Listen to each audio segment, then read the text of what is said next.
পূর্ব পাকিস্তান এবং পশ্চিম পাকিস্তান ভাঙনের সময় বাংলাদেশ যে যুদ্ধ করছে আমরা, আর এই যুদ্ধের সবচাইতে সহযোগিতা বেশি করছে ভারত। ভারতের যে স্বার্থ সেটা নিয়ে অরক্ষিত স্বাধীনতায় পরাধীনতা মেজর জলিল একটা কোট করছেন খুব সুন্দরভাবে, এভাবে ভারতের স্বার্থ নিয়ে: স্বার্থ ছাড়া কখনো সন্ধি হয় না। বাঙালি স্বার্থ ছিল ভারতের কাছ থেকে অস্ত্র নিয়ে দেশ মুক্ত করা, আর ভারতের স্বার্থ ছিল দেশ মুক্ত করার নামে তার চিহ্নিত এবং প্রমাণিত শত্রু পাকিস্তানকে দ্বিখণ্ডিত করার মধ্য দিয়ে শত্রু পক্ষকে স্থায়ীভাবে দুর্বল করে রাখা এবং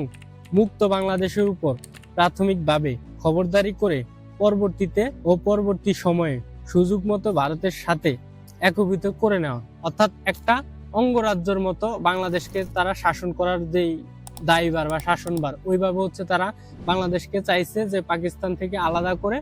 তারা অঙ্গরাজ্যের মতো চালাইতে। দীর্ঘ 50-60 বছর পর আইসো আমরা কিন্তু সেই বিষয়টা দেখছি, এবং আমরা যখন 72-এর সংবিধান দেখছি, যে 72-এর যে মূল 4টি নীতি ছিল, ওই 4টি নীতি কিন্তু ভারতের সংবিধানও ছিল, অর্থাৎ ভারতের প্রেসক্রিপশনে কিন্তু 72-এর সংবিধান গঠিত হয়েছে। এবং পরবর্তীতে এই বিষয় নিয়ে মেজর জলিল অরক্ষিত স্বাধীনতায় পরাধীনতা এই বইতে